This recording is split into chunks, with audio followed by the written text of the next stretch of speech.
On l'a dit, discrète, elle qui a grandi tout près d'un nom immense. Et pourtant, elle a su très vite imposer le sien au cinéma, chez Rodolphe Marconi, aux côtés de Gaspard Ulliel, puis dans un film d'horreur face à Béatrice Dalle, ce qui ne l'empêche pas d'explorer la comédie, le cinéma populaire, le petit écran et même les planches dans un tramway nommé Désir. Elle est de retour au théâtre dans Parce que c'est toi, une comédie existentielle sur ce qui nous lie, nous déchire, mais surtout nous sauve, l'amour et l'amitié.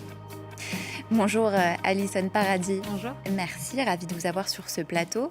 Alors, Parce que c'est toi, c'est un titre qui fait écho à la phrase la plus célèbre de Montaigne sur son amitié pour la Boétie.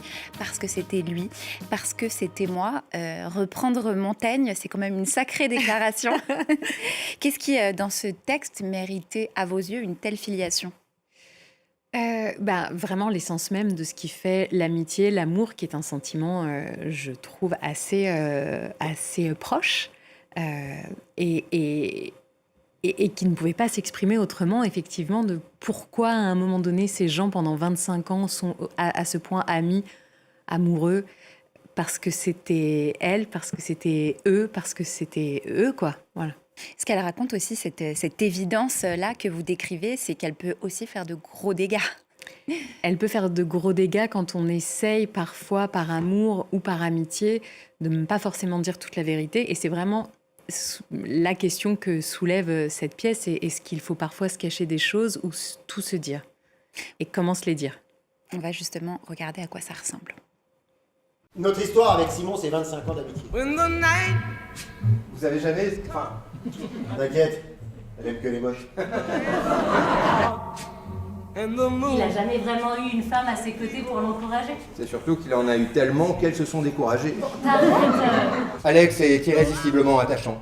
Mais fuir face à la maladie de Maud, là ça me dépasse. Très mauvaise idée de rien dire à Simon. Attends, c'est toi qui dis ça? Pourquoi tu me le demandes à moi? Parce que tu sais garder les secrets. Maud nous met dans de drôles d'états. Tu devrais peut-être penser au suicide, tu vas pas m'aider? Bien sûr, j'allais te le proposer. Comment tu fais pour dire autant de conneries dans une journée? Je me lève tôt. Alors, je précise que vous incarnez deux personnages dans cette pièce, au cœur de laquelle, vous l'avez abordé tout à l'heure, il y a cette question fondamentale, intranchable. Faut-il dire la vérité par amitié ou se taire par amour? Comment est-ce qu'on parvient à trancher sur cette question? Moi, je ne me suis pas encore vraiment mise au clair là-dessus personnellement. Je pense que ça dépend des situations. J'aurais plutôt tendance à dire, moi, qu'il faut dire la vérité, mais après, que c'est plutôt une manière de la dire. Et je pense que d'ailleurs, la pièce nous emmène vers ça aussi, que c'est toujours mieux, la vérité finit toujours par sortir et que c'est toujours mieux de la dire. Vous sentez le soir justement que les spectateurs sortent de la pièce en continuant à se poser cette question? Oui, beaucoup.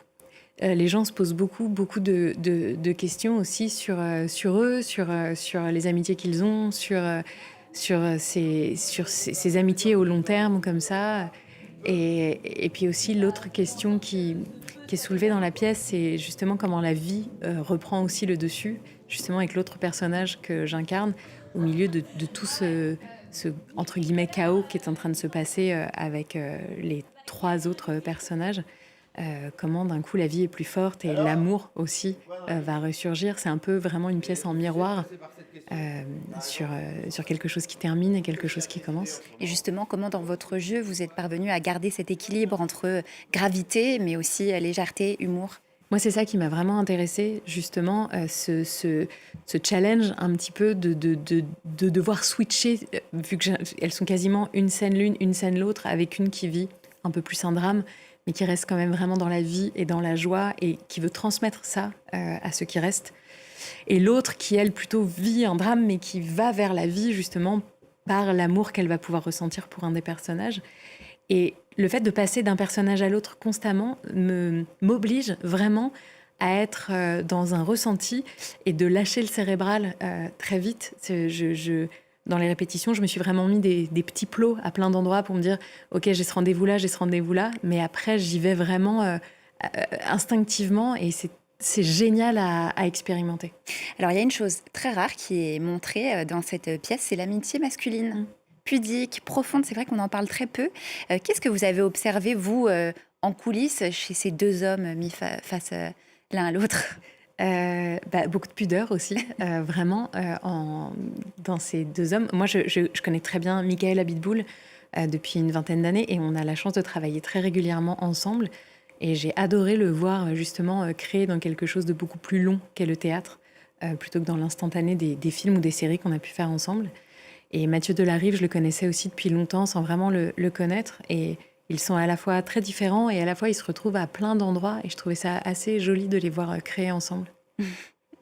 Vous avez fait du cinéma, de la télévision, vous revenez ici au théâtre. Justement, qu'est-ce qu'il y a d'unique dans les planches? Qu'est-ce qui se joue sur scène qu'on ne peut pas faire ailleurs, au cinéma ou sur le petit écran, comme vous le disiez tout à l'heure? Moi, ce que j'adore dans le fait de revenir au théâtre à peu près une fois par an, j'ai l'impression que ça remet les compteurs à zéro. Il y a quelque chose de...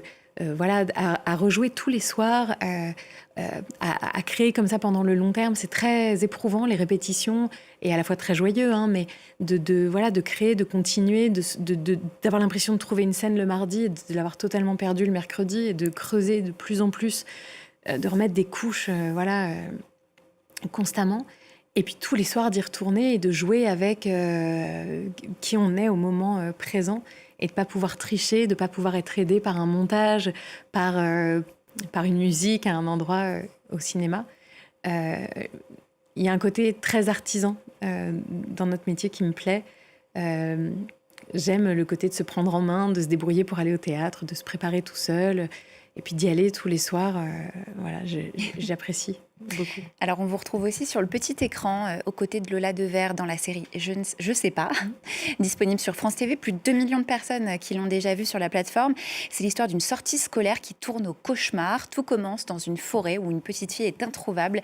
Une battue est alors organisée jusqu'à ce qu'elle réapparaisse miraculeusement. Soulagement général. Sauf que, eh bien, les secours découvrent qu'elle porte le foulard de sa maîtresse qui, elle, a vraiment disparu. Et lorsqu'on interroge la petite sur ce qui est arrivé dans les bois, l'enfant ne répond qu'une chose: je sais pas. C'est assez glaçant. On regarde un extrait. Ma femme, elle est au trou grâce à vous. Elle a rien fait, donc si ça me regarde. Non, ça c'est ce que vous dites. Mais monsieur Agostini ne serait jamais parti comme ça, d'accord? Alors maintenant, si vous voulez bien m'excuser, j'ai une réunion à présider. Parce que à cause de tout ce qui est en train de se passer, on est obligé de décaler la fête. Je sais pas exactement si vous vous rendez compte de ce que ça implique. La fête, je m'en branle. Je pense à ma femme. Qu'est-ce que t'as dit? Moi, je pense à Yvan. Il a disparu, c'est lui qui a besoin de... Mais t'as rien d'autre à faire que de t'occuper de la vie des gens, en fait? T'as pas des gâteaux à faire, des cupcakes, je sais pas. Mais vous croyez que vous m'impressionnez, là? C'est qui Yvan pour toi? Allez, monsieur Descours. Lâche-moi. On n'a pas besoin de votre aide cette année. Voilà, vous incarnez cette maman tirée à 4 épingles, un poil désagréable, on peut le dire. Je crois que c'est un rôle totalement à contre-courant pour vous. J'espère. Elle est très contrôle fric, elle sait exactement tout ce qui se passe dans sa vie, dans la vie des autres. Elle est, comme vous avez dit, moi je trouve très désagréable, très dans le contrôle. C'était génial à faire. Oui, il paraît que incarner des personnages un peu méchants, c'est toujours plus agréable pour les acteurs. Je vous dis que c'est un rôle à contre-courant parce qu'on vous décrit souvent comme discrète.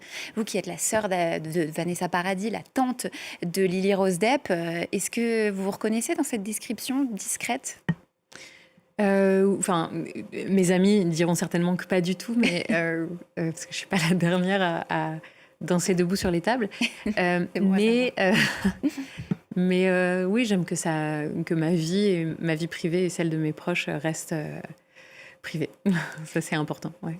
Alors, on a l'habitude de terminer cette émission avec un coup de cœur culturel. Vous avez choisi l'exposition Martin Parr Global Warming à découvrir au Musée du Jeu de Paume jusqu'au 24 mai. Il s'agit de la toute première exposition posthume du photographe britannique disparu en décembre dernier. Alors, pourquoi ce choix ? J'aime à quel point ces photos viennent capturer la véracité du moment, quoi. J'adore qu'il n'y ait aucun artifice, alors qu'il y en a certainement beaucoup, mais j'aime Ouais, c'est ça, ces moments un peu bruts, ça me plaît beaucoup. Merci Alison Paradis d'être venue sur le plateau de À l'affiche. On vous retrouve donc au Théâtre de l'Œuvre jusqu'au 20 mai dans Parce que c'est toi et cet été au Festival Off d'Avignon. On se quitte avec des images de votre coup de cœur, l'exposition Martin Parr Global Warning. Merci pour votre attention, je vous dis à très vite sur France 24.